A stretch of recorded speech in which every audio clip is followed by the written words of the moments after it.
Marjolaine Jean, proche aidante de Louise et Albert depuis 2022. Mes parents s'étaient expatriés pendant leur retraite, au début de leur retraite au Lac-Saint-Jean. En fait, ils étaient retournés aux sources, ils viennent de là. Et puis là, le vieillissement s'est fait.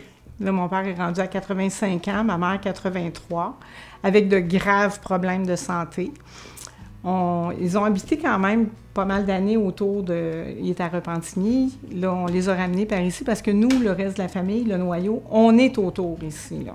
Fait qu'on les a ramenés ici, sauf que les ramener ici, c'est bien beau, mais ils refusaient d'aller en centre ou en résidence ou quoi que ce soit. Donc, on leur a acheté une maison à la Valtrie, près d'ici, pour que je puisse m'occuper d'eux. Moi, j'ai fermé mon entreprise. J'avais une entreprise de traiteur pour les garderies. J'ai fermé mon entreprise pour faire ça à temps plein parce que, étant donné que c'est 2 personnes et que ma mère a là, de gros problèmes, là, c'est du temps plein. Là. Tu peux pas faire ça à temps partiel. C'est pas possible. Oui, je peux dire que j'ai eu un deuil à faire sur mon entreprise. Là, ça a presque pris 1 an là, avant que je sois comme... Comment je dirais ça? Que j'aie vraiment mis ça en arrière, là, que je sache que c'est fini. Là. Moi, j'étais une solitaire. J'aimais travailler toute seule, faire mes affaires, pas avoir de compte à rendre à personne.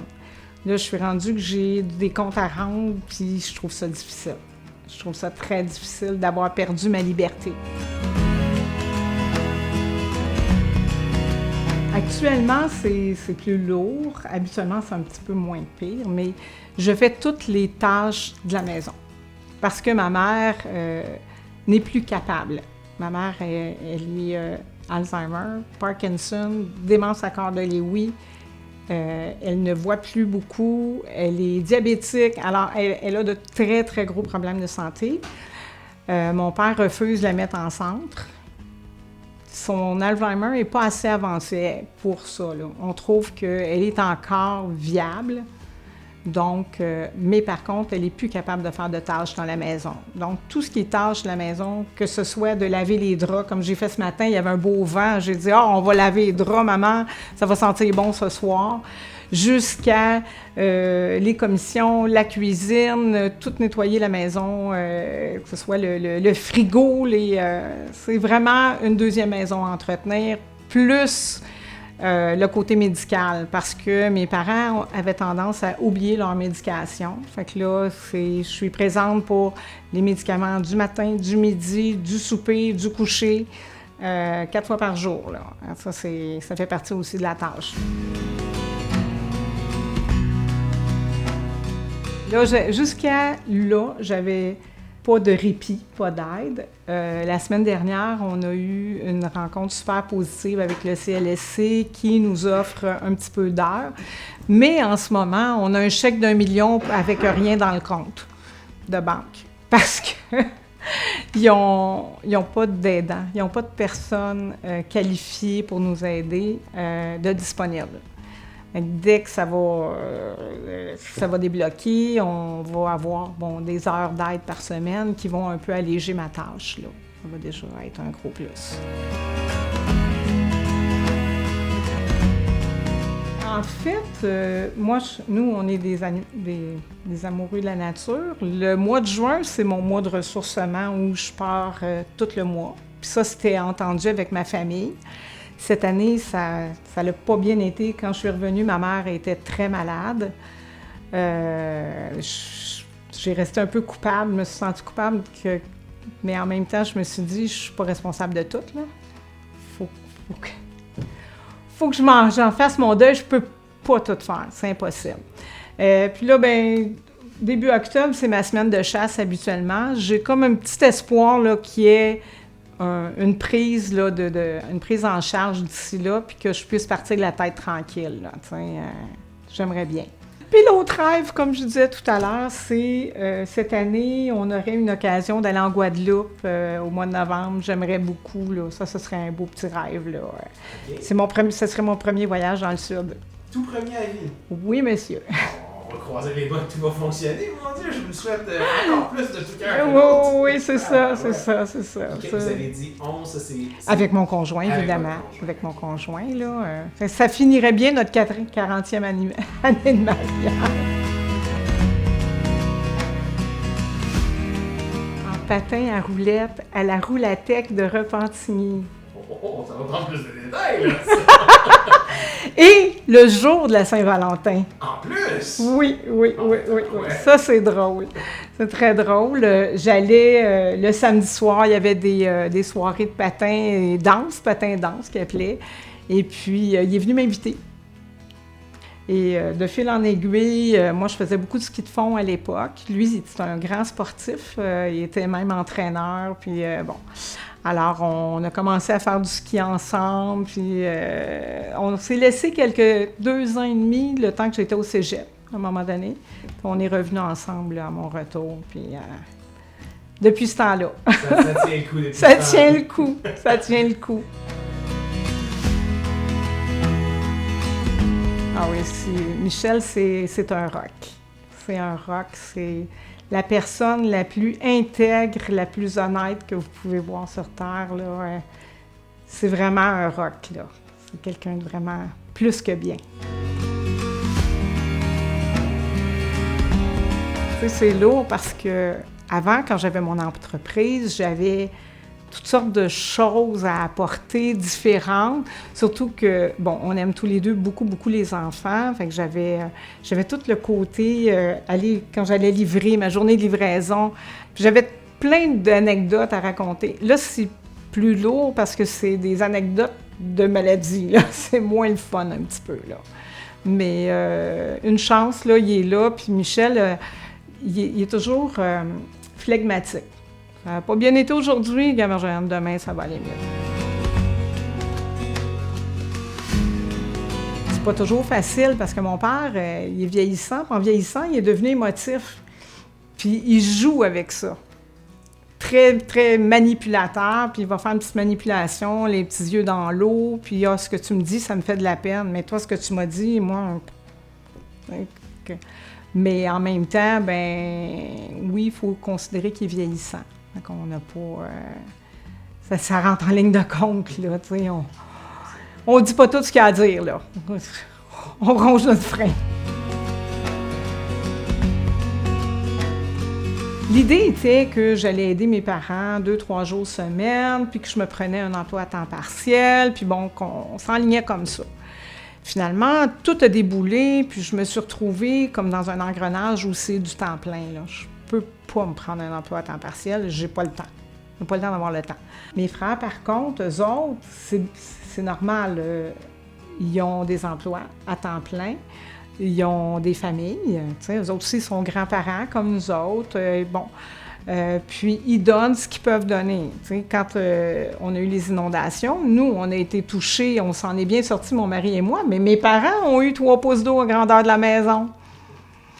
Bravo! J'en avais pas assez à gérer. Mais à un moment donné, là, je faisais du Tetris dans le sous-sol, là, déplacer les choses. Là, une journée, j'ai appelé mes frères, j'ai dit, là, j'ai besoin d'aide. Là, ça va faire, là, je suis plus capable, là, j'ai besoin d'aide. Ils ont répondu présent tout de suite, là. Quand je suis au bout du rouleau, là, je peux pas dire que j'ai pas de réponse positive, là. Ils répondent présent, puis ils viennent m'aider, là. J'ai rien à dire. Mais en même temps, la responsabilité de dire que je suis au bout du rouleau, elle m'appartient. Ça m'appartient, c'est moi qu'il faut qu'ils le disent. Ils peuvent pas deviner, eux autres, dans leur maison, le soir, en train de faire leur souper, « Ah, la sœur est peut-être au bout du rouleau. » Ils peuvent pas deviner. Bien, en fait, en tant qu'aidant, tu vas être parfait. Tu vas être parfait parce que moi, j'aide mes parents, là. Je me dis, mes parents, ils m'ont tout donné ce qu'ils pouvaient. C'était peut-être pas parfait, mais pour ce qu'ils pouvaient, c'était parfait, c'était correct. Donc, en tant qu'aidant, je veux donner le parfait. Je donne le meilleur de moi-même. Mais quand c'est plus du meilleur, là, quand il y a de la fatigue qui s'embarque, puis tout ça, c'est le temps de demander de l'aide, là. C'est le temps de décrocher un petit peu.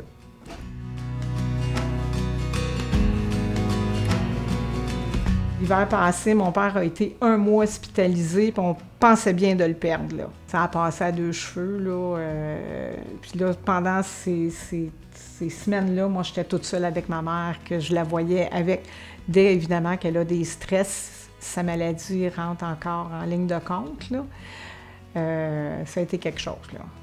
On a passé un temps des fêtes un peu merdique l'année passée, là. Puis quand j'ai sorti, le travail n'était pas fait, là.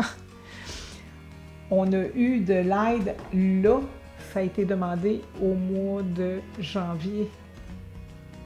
Depuis janvier qu'on attendait des nouvelles du CLSC. Ça fait quand même 6 mois. Ça s'en vient. On désespère pas. Mais en même temps, je dois pas tout jeter le reproche au CLSC parce que mon père, jusqu'à un certain point, refusait certaines aides. Tu sais, à un moment donné, on a essayé de lui faire comprendre qu'il pourrait avoir la popote roulante pour alléger ma tâche. Mais lui, il est difficile, fait qu'il ne veut pas manger de la popote roulante. Parce que lui, il ne veut pas manger de la popote roulante. Mais comme je lui ai dit, on ne fait pas ça pour toi, on fait ça pour moi, là. On fait ça pour que moi, je puisse continuer, là. Mais ça, il ne comprend pas. Ma mère et moi, on a toujours une super belle relation, là. C'était facile, ma mère, c'était quelqu'un qui faisait la vaisselle en chantant à tue-tête, en dansant, en faisant des blagues. Elle pouvait prendre la mopette, puis bon, Nana Mouskouri, là, on les a entendues, ces chansons. C'était quelqu'un de beaucoup de joie de vivre. C'était une blagueuse, tout le temps en farce. La voir malade comme ça, c'est difficile, mais en même temps, je me dis, elle nous en a tellement donné là, que c'est le juste retour de l'ascenseur.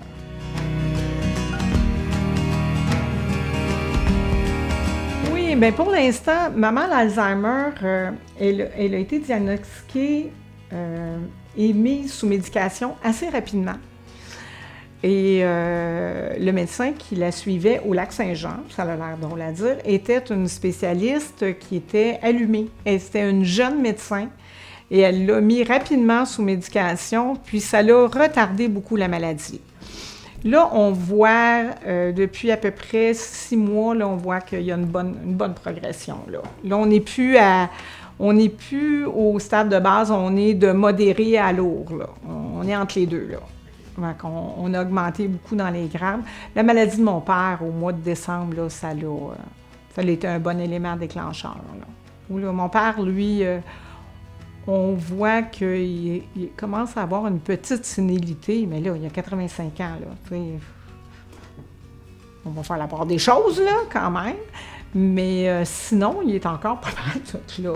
Il est encore présent. Là. Être obligé de gérer 2 personnes. 2 personnes, c'est difficile.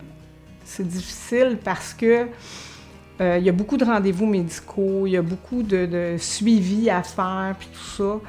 Puis, il y en a un qui tire vers la gauche, puis l'autre essaie d'aller vers l'avant. Fait que c'est pas tout à fait là, la situation idéale.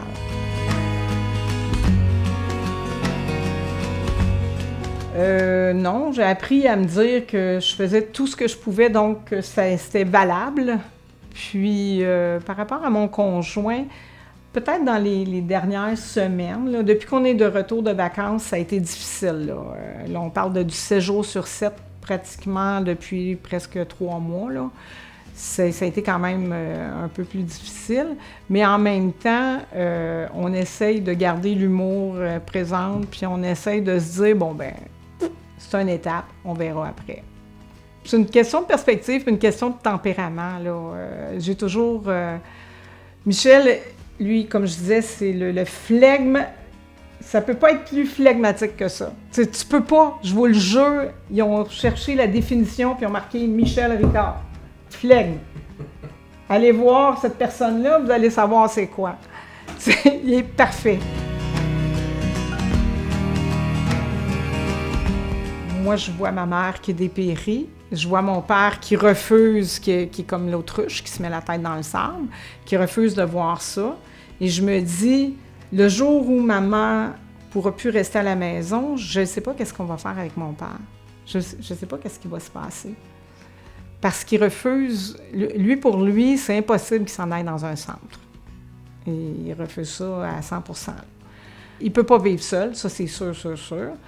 Donc, tout ça, là, je me dis, quand est-ce qu'il va accepter la situation, puis quand est-ce qu'il va préparer l'avenir? En ce moment, il ne veut pas préparer l'avenir. Puis moi, ça me rend un peu anxieuse. La raison pour laquelle j'ai pris le rôle d'aidante naturelle, c'est parce que j'avais de l'amour infini pour mes parents. Puis je pense que c'est pas juste un devoir de fille, c'est l'amour. C'est juste ça. Fantastique, c'est tellement touchant, Marjolaine. Merci de tout cœur. Bon, là, c'est vous qui avez les yeux pleins d'eau. Ah, tout le monde a les yeux pleins d'eau, je pense. On s'en tient tous, là.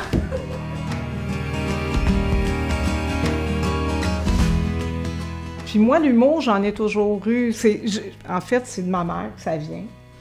Donc, ma mère, elle a déjà demandé. Quelqu'un y a déjà demandé. Elle est assise à la table. Pour vous donner un exemple.